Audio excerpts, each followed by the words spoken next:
O corpo humano é um universo de inúmeras espécies. É desse modo que o demônio Samael explica ao menino Samuel como é que é essa relação que eles têm aí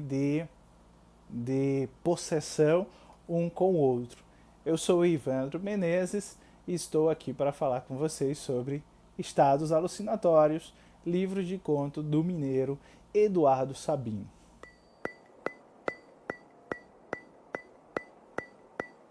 O Sérgio Santana, numa de suas entrevistas recentes, ele menciona a dificuldade de você relatar o tempo presente, de relatar o cotidiano. Ele diz que corre sempre o risco de que quando você cria um romance, um conto, uma crônica, ou qualquer outro tipo de narrativa, você acabe optando por um dos lados da história antes mesmo que você saiba se esse lado é ou não o lado vilão, né, ou quem é o mocinho dessa história. Como os fatos eles não estão esclarecidos, como todas as variáveis não estão postas, o escritor corre sempre o risco de tomar partido de um desses lados e acabar se comprometendo e aí, quem sabe, se arrepender no futuro de ter tomado aquele tipo de posição.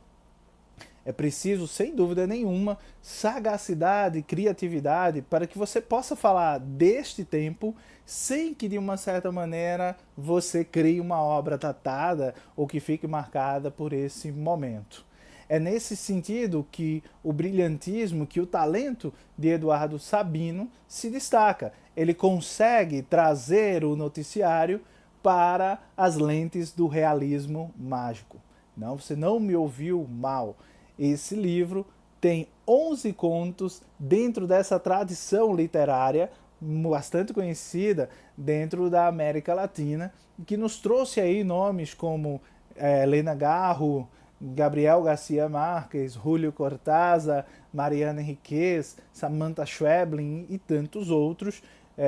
Bioy Casares, enfim, e tantos outros que de uma certa maneira se dedicaram ao realismo mágico, alguns de uma forma ou de outra. Mas principalmente tem uma conexão, sem dúvida alguma, com o trabalho de Cortázar e de autoras mais recentes, como é o caso da Henriquez e da Schweblin. O livro, que é composto de 11 narrativas, brinca o tempo todo com essas dualidades que a gente encontra dentro das famílias, dentro das casas, na televisão, nos discursos presidenciais, de que há um lado que representa o bem e outro lado que representa o mal, um lado da luz, um lado das trevas, um lado sagrado, um lado profano. E ele abre exatamente brincando com essa dualidade em Samael e Samuel, que é um conto em que um demônio acompanha a vida de um menino e o crescimento dele durante toda a sua vida. De uma certa maneira, essa relação parasitária, essa relação de dependência vai se mesclando a um ponto em que você começa a se questionar se de fato há mais malefícios ou há mais benefícios na relação entre Samael e Samuel. De fato, Samuel só consegue ser quem ele é e tem os melhores momentos, as mais alegres lembranças do seu dia quando Samael assume o seu corpo. E esse corpo humano, lugar em que inúmeras espécies habitam, não só as bactérias sobre a nossa pele, não só os fungos, não só os vírus, mas também as ideias, as crenças, as convicções e, de uma certa maneira, é onde também opera o poder e a opressão. Tão bem institucionalizados na figura da mãe, que representa a família, esse espaço de normatização, e na figura do padre, que representa a igreja, que representa essa instituição externa, que também vai normatizar, que também vai determinar quais são os rumos, ou o que é bom ou o que é ruim, o que deve ou não deve ser resistido, o que deve ou não deve ceder quando se fala em tentação. Mas algo interessante é essa construção de que o bem ele é sempre integral e que ele sempre está conosco e que nós estamos sempre desse lado e que o mal ele é sempre uma força externa que nos domina e que nos convence a fazer aquilo que não é lícito ou aquilo que não nos convém realizar, que não nos convém fazer.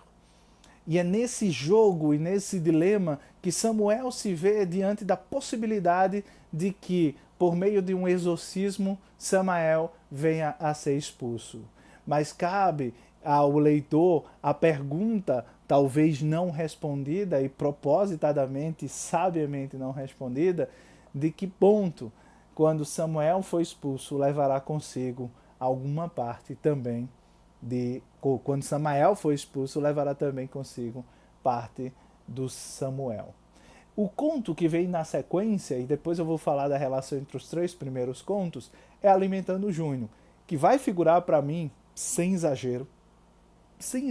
mesmo, entre os melhores contos da literatura brasileira de todos os tempos. É um conto que poderá ser lido ao lado de uma cartomante de Machado de Assis, uma teoria do medalhão, de uma terceira margem do rio, enfim, de tantos outros contos célebres e famosos que a gente tem na nossa literatura brasileira. Nele nós vamos ter um homem que decide adotar um crocodilo como filho. E à medida que o filho vai crescendo, a sua fome, a sua voracidade também vai crescendo, a ponto que ele passa a exigir do pai determinados sacrifícios. E esses sacrifícios vão sendo sempre manipulados por alguma forma de tristeza ou de chantagem emocional e vai excluindo pessoas, indivíduos da sua condição de humano para a sua condição de comida. E aí poderá ser servido, poderá ser ofertado. Aqui casa bem a reflexão de Judith Butler em Frames of War, quando ela levanta a ideia de que certos indivíduos são construídos ou são postos como sendo indivíduos que não merecem estar vivos e que por isso eles precisam ou devem ser descartados porque são entendidos como sendo maléficos, como sendo profanos, como sendo inimigos de um regime, de uma ideologia ou de uma crença. Essa relação melindrosa, ao mesmo tempo íntima, ao mesmo tempo próxima e com algum distanciamento entre pai e filho, vai embarcando em uma espiral cada vez mais horripilante, assustadora, mas que guarda inúmeras semelhanças com a própria realidade. É um conto extraordinário e no qual você vai página após página, palavra após palavra, acontecimento após acontecimento, tentando entender e tentando chegar ao fim para tentar decifrar o que vai acontecer, o que de fato está acontecendo ali, até que você chega ao desfecho do conto. A sequência a gente vem com Blataria, que me lembra muito, muito mesmo, o Casa Tomada, que é um conto aí famoso do Cortázar. O mesmo ambiente claustrofóbico, talvez a semelhança com a ideia de um casarão antigo, apesar de que aqui a gente tem um casarão decadente, em que uma família vive aí dentro desse bem, dentro desse imóvel, que foi sendo passado de geração em geração, geração em geração, a ponto que ele começa a ser invadido por baratas. Então esposa e filhos abrem uma verdadeira guerra, gradativamente vão travando uma batalha após batalha contra esses insetos invasores, mas vão encontrar e vão esbarrar em um obstáculo que é difícil, bem difícil de ser vencido. Em comum, os três contos vão trazer essa sensação crescente de autoritarismos, de totalitarismos que nos cercam dentro da realidade e dentro do contexto político onde nós estamos também imersos, não só no Brasil, mas no mundo inteiro. Nós temos visto e temos experimentado algo dessa natureza. E há uma técnica aqui interessante para que os contos sejam lidos, que é a técnica de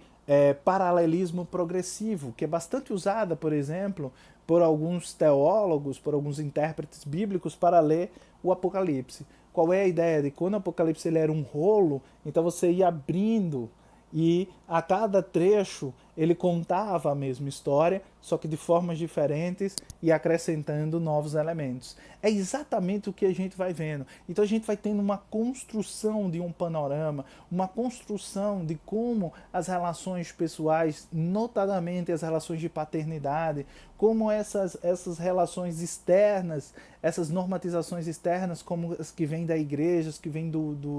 das crenças, né, as que vêm de uma certa institucionalização da vida humana, elas vão se colocando e elas vão se apontando e elas vão ali se ressignificando e vão se somando nesses 3 primeiros contos. O livro como um todo tem vários outros bons momentos. Você